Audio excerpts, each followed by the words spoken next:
ciencia o qué? Vamos a ver, hablar de esos agujeros negros y a ver qué nos cuenta Manuela. Ya os la he presentado. Manuela Hernández García, doctora en veterinaria, especialista en seguridad alimentaria y productos cárnicos y directora del CICAP. Manuela, cuéntame a mí eso de los agujeros negros. Bueno, lo primero que creía que teníamos que hablar era por qué hemos puesto una charla agujeros negros y no va de agujeros negros. Y no va de una alteración en el jamón. Hemos utilizado la palabra agujeros negros. A ver, ¿tengo pasado? Sí. Pues simplemente por ese agujero negro espacial. Un agujero negro acumula una región finita del espacio, pero es capaz de mover una concentración de fuerza elevadísima. A eso me refería. El agujero negro del jamón, es decir, nos queda tanto por hacer a nivel científico y un poco vinculado con la regañina que nos has echado con toda la razón en el sector salud, ¿no? Entonces, a esa era la definición de ese agujero negro, es decir, por esa capacidad que debemos de intentar poner en valor del jamón. Vale, y por ejemplo, a mí me consta que se están investigando muchísimas cosas respecto al jamón, estamos evolucionando, avanzando. ¿Qué destacarías de estos últimos 5 años, por ejemplo? Yo te he hecho una transparencia con los últimos 10. Vale. ¿Qué llevamos hecho investigación? Y lo he hecho como un porcentaje. Luego voy a hacer un símil con el congreso de este año, por si no me creéis, vamos. Con el congreso internacional. Todo el mundo que nos vimos del jamón esperamos todos los años el congreso internacional, algunas convocatorias, el mundo científico publicar, etcétera. Hay que ser realistas. De lo que más hemos hablado es de proceso tecnológico. Hemos trabajado mucho qué era la salazón, cómo se produce, cómo se trabaja. De lo que siguiente, digo, en los últimos años, era de seguridad alimentaria, pero la seguridad alimentaria ha sido abanderada también por el Green Label. Madre mía, ¿cuánto hablamos de nitritos, de nitratos, de sal, de quitarle todo al jamón? Menos mal que le hemos dejado al jamón. Pero es decir, de todos aquellos coadyuvantes que además nos habían llevado a una revolución en la seguridad alimentaria, hemos estado trabajando y seguimos trabajando, porque es verdad que es necesario. Nosotros, por ejemplo, en este congreso llevamos 2 publicaciones y hablamos de listeria. Por lo tanto, la seguridad alimentaria nos sigue preocupando. El sabor y el sensorial, sabéis que últimamente también estamos trabajando, cómo poder mejorar. De nutrición hablamos a nivel las proteínas, pero de salud, un 5% en los últimos años. Muy poquito hablamos de salud, o me refiero a investigación en salud, en jamón y en nutrición. O sea, que eso es una asignatura pendiente que tenemos, claramente. La tenemos. Y he querido mostrar quién está hoy en día trabajando. Porque yo de salud quería hablar, porque bueno, será porque me ha convencido, pero me convenció antes de venir aquí. Pero creo que, de verdad, el jamón es un alimento funcional. Cambiar el chip. Si trabajamos en el Nutritional Score, yo siempre lo hago con el ejemplo del aceite de oliva virgen, ¿no? Extra virgen. Todo el mundo dice que es la joya de la corona, pero por salud. El jamón debería estar en todas nuestras dietas, en todos nuestros días, por salud. Estamos trabajando, estamos estudiando, gente muy importante, porque yo, CICAP, estoy encantada de estar aquí, pero nosotros hacemos transferencia. Nosotros necesitamos de esos grandes centros que están investigando para poder haceros llegar con mayor detenimiento esas investigaciones. Está el IATA, está el CSIC, está la universidad, está el SIPA, es decir, que venís de Extremadura, los que venís de Valencia, los que venís de Madrid, de Murcia, es decir, hay grandes centros trabajando y en los últimos 5 años están saliendo cosas maravillosas como, perdona, ¿cuántas veces nos habían cuestionado la sal del jamón? ¿Cuántas veces nos habían pedido, redúcelo? Ya resulta que hay un péptido, que yo sí, mi charla la quería centrar solamente en los péptidos, que ya nos había adelantado el doctor Escribano. Es decir, existe una cadena de aminoácidos que inhibe, o mejora la hipertensión. Por lo tanto, el jamón, aunque sea salado, no provoca hipertensión. Al contrario, es un cardiovascular y nos mejora las condiciones. ¿Qué quiere decir? Que entonces hay que ver qué pasa aquí. hablamos de salud cardiosaludable y hablamos de otro tema que se va a poner en boga.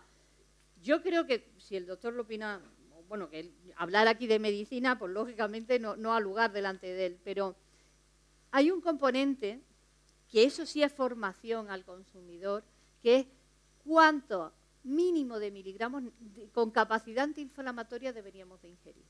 Eso lo estamos olvidando. Nuestro organismo tiene un montón de estrés. Estamos en un estrés oxidativo. El estrés normal, el de la vida, lo que tomamos, somos oxígeno, o sea, vivimos en un... Por lo tanto, nos oxidamos. ¿Qué ocurre? Nos inflamamos cuando enfermamos. Tenemos que tener... Hay elementos naturales que nos mantienen esa actividad antiinflamatoria. Yo lo digo, los cereales son los grandes inflamatorios, es decir, nos provocan inflamación, hinchazón, me refiero a físicamente, ¿eh? Dolores de hueso, articulaciones, de verdad. Y hay elementos alimenticios y productos alimenticios que de forma natural nos provocan una capacidad antiinflamatoria. Os lo digo, ¿eh? Ya no entro, si queréis, es decir, ¿qué más hay detrás de ese antiinflamatorio, de ese estrés que tiene la célula? El cáncer es estrés celular. Imaginaros que al final el jamón es que no lo vamos a tener que comer obligado. Hombre, es que yo lo tengo clarísimo. A mí no me tienes que convencer, eso lo tengo muy claro. Pero de miligramos o de kilos. Sí, sí, ahí a saco, a pasto. Que has mencionado un concepto que es el de los biopéptidos, ¿no? A mí me gustaría, estamos en un sitio donde yo la primera no tengo ni idea de qué son los biopéptidos, somos prescriptores de productos, hablamos sobre el producto y creo que podría ser interesante que nos cuentes qué son los biopéptidos para que podamos también meterlo dentro de nuestros mensajes, ¿no? Hay una transparencia que ha mandado el doctor que está también muy clara. Tú imaginaros, ¿no? Es decir, él dice, ¿yo qué como? Proteína, ¿vale? Ingerimos las proteínas y después cuando llegan a nuestro sistema del intestino, él ha dicho cómo se digiere. Yo voy a hablar del jamón. El proceso es proteolítico. De hecho, hablamos jamón blando, tenemos un grado de proteólisis, tal, pero es que el jamón debe ser así. Y esa es la bondad que tiene el jamón, porque ya en el proceso nosotros tenemos una proteólisis. Y en esa proteólisis hay veces que hay sabores incluso que se pueden potenciar o no se pueden potenciar en el postsalado y después ya durante el salazón. Pero es que lo que yo vengo a abogar, que es lo que estamos estudiando en investigación, es que el jamón ya tiene los elementos que hacen lo que hacía nuestro intestino. Es decir, que ya tiene elementos, cadena peptídica más pequeñitas, tripéptidos, dipéptidos pequeñitas, que es donde están esas ventajas. Esas moléculas un poquito más complejas que un aminoácido, pero que tienen capacidad antiinflamatoria, antihipertensiva, cardiovascular. O sea, lo que quiero llegar a decir es que ya los vamos a ingerir como marcador. O sea, ya lo vamos a ingerir en esa cadena más disminuida y la contiene el jamón. Entonces, lo que él nos comentaba que sucedía en nuestro estómago, ¿no? Bueno, sobre todo en el intestino delgado, entiendo, que es donde tenemos las absorciones, ya el proceso en sí del jamón, de la curación del jamón, es proteolítico. Y lo que a veces nos preocupa de un exceso de proteólisis, es cierto que eso puede ser para el sabor anómalo, pero sí que es cierto que incluso ya lo hemos trabajado, IRTA y otras compañías, grandes investigadores, están trabajando en potenciar el sabor, en Cáceres y demás, pero desde el punto de vista del proceso y el sabor, pero no de la salud. Entonces, hay que empezar a trabajar en esos péptidos que ya tiene el jamón, que lo tiene simplemente por la forma en la que elaboramos. Es decir, que el jamón, la carne es necesaria, pero una carne no madurada, no secada, no lo tiene. O sea, no tiene estas cadenas ya pequeñitas porque no lo hemos dejado procesar. Entonces, las líneas de investigación, ya lo veréis ahora también, van a ir mucho en ese empeño de averiguar qué son. Y son eso, pues la proteína hecha cachico. Trocitos. Entonces, ¿no? Los trocitos o me los hago en el intestino o los hago en el proceso, que es lo que estamos abanderando en el jamón. El jamón, por ser un producto curado, tiene ya estos elementos rotos.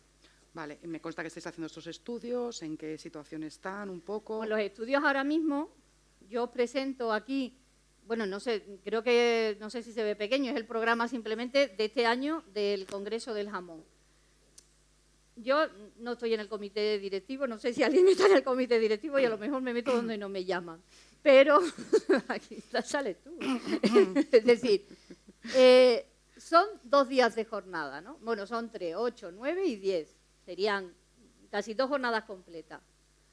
Hay un bloque, que es el bloque de la salud, y yo lo he ampliado para que se vea un poco mejor. Y están hablando de péptidos. Lo que quiero decir que ya están muchísimo más cerca. Hace 6 años nosotros presentamos un proyecto a la Junta de Andalucía sobre péptidos y nos lo echaron atrás porque decían que eso tampoco era importante. Se ve que el CSIC tuvo más suerte y la UCAM, porque a ellos sí que llevan más tiempo trabajando. Por lo tanto, quiero decir que ya, hombre, si lo miramos por horario de 2:15 a 3:15, a 4 van a hablar. Pero hay 2 charlas únicamente trabajando sobre péptidos bioactivos en el jamón curado y su correspondencia con la salud, y el otro, el consumo del jamón humano, en el efecto sobre la presión arterial, que a través de los péptidos, y el metabolismo glucémico y lipídico. Por lo tanto, estamos empezando, se está gestando, o sea que lo vamos a escuchar mucho más y creo que de la parte científica nos vamos a poner las pilas. ¿Qué intenta hacer CICAO? Bueno, pues buscar dinero. Para poder llevar eso adelante. Para llevar dinero. Entonces, normalmente nosotros pues hacemos convocatorias públicas que vamos ligados a centros de investigación y apoyo, o bien también con dinero privado. Yo estoy de acuerdo con el doctor Antonio. Quizás es verdad que nos falta más fuerza en la interprofesión, no sé desde dónde, o en las comunidades, o desde las calidades diferenciadas, es decir, de hacer peso en abanderar este tipo de apoyo a este tipo de investigaciones. ¿Y nosotros cómo podemos ayudarte como asociación que somos, además pues mira, de prescriptores? Yo pongo que colaboramos. O sea, yo mi mensaje es colaboramos, es decir, ¿cómo lo podemos hacer? Porque cuando salgan estas convocatorias públicas, una de las cosas que más hace falta es el apoyo. Se llaman apoyos. Si no te queremos dar dinero, no queremos dar dinero, pero sí nuestra firma, como Agacur, como una asociación que mueve a más de 250 socios, si no me equivoco, no sé Clemente el número exacto, es decir, abandera y firma que este proyecto es necesario, que el sector necesita de investigaciones que empiecen a trabajar en el jamón como un elemento, como decíamos, un alimento funcional, como un producto de salud. Entonces, yo desde aquí lanzamos. Lanzamos. Y no solamente a ACU, es decir, lanzamos a los consejos, al sector, a todo el mundo, porque luego todo esto lo vamos a lanzar en redes para que lo vea mucha más gente. Y ahora, más cosas que se puede hacer, pues como decía el doctor, es decir, crear esos nuevos alimentos, porque si se convierta en un funcional, ¿por qué no lo voy a dar en un concentrado? Buscar concentrados del elemento, para que todo el mundo lo pueda consumir, ¿no? Hombre, yo prefiero la loncha todavía, pero... Vamos, ¿dónde va a parar? Hasta que me llegue. Bueno, hasta que me llegue. Si hay que hacer concentrados, ¿no? Haremos concentrados. Pero sí que es cierto que en ese sentido, ya que estabais aquí en el centro tecnológico, sí que os pedíamos esa colaboración que puede ser económica a través de proyectos, a proyectos conjuntos o a través de grupos de investigación de la universidad, que empecemos a trabajar más en esa línea, porque el único problema que tienen estos macropéptidos o estos péptidas activas o estos péptidos activos es que hace falta sacarlos a la luz. Entonces, hace falta equipos caros, son digestiones un poco caras, son cromatografía de masas, y eso luego vemos el equipo con el que nosotros estamos pensando realizarla, es decir, que tienen una parte investigadora importante. Y luego la población. Eso hay que hacerlo con los médicos. Estos proyectos necesitan de médicos, que muchas veces, desde el sector, aquí los que estamos en investigación, muchas veces nos movemos en el sector industrial. Y hablamos con los industriales, y hablamos los tecnólogos, y hablamos tal, y nos falta el médico, y nos falta la medicina. Y en ese proyecto nosotros, digo los veterinarios en este caso, los de CITA, los cienciólogos, los analistas, es decir, es verdad que tenemos que decir, oye, aquí tiene que entrar también otro tipo de rama y hacer colaboraciones más participativas. Es un poco. Entonces, crear esos proyectos en los cuales, por ejemplo, vosotros, a donde quería llegar, muchos que sois prescriptores, para ayudarnos a hacer pruebas en humanos. Entonces, ¿tú cómo demuestras que el jamón realmente es tan bueno? Por ejemplo, ahí aparece en uno de los proyectos que van a presentar en la colaboración, en el Congreso del Jamón, aparece que hacen unas pruebas con 56 personas. Aquí estoy yo, ¿no? Yo también me presento voluntaria, o sea, vamos. Creo que de aquí sacaríamos unos cuantos voluntarios, ¿no? para poder hacerlo. También ahí hace falta colaboración de personas, porque bueno, en estos estudios ya lo digo también, te puede tocar ser el que come jamón o el que no lo come. Eso ya es más complicado. Que bueno, también se ve mala suerte, ¿no? Eso ya es Pero más siempre tiene que complicado. haber una población control que a lo mejor no le toca, pero sí que es cierto que ahí es donde yo creo que necesitamos trabajar y trabajar conjuntamente. O sea, que tenemos más fuerza de la que creemos y tenemos más poder y más responsabilidad de la que nos... Bueno, esto es un inicio, Entendemos, ¿no? Hoy es un inicio, hoy empezamos con esto y nada, pues yo creo que sin más dilación, Si tenéis gracias. alguna duda. No sé si tenéis alguna pregunta, alguna duda. La ciencia, tenemos la parte de la ciencia, hemos visto salud, nutrición, ciencia y vamos a pasar a la parte del ocio y a la de social, que es la otra parte que nos falta.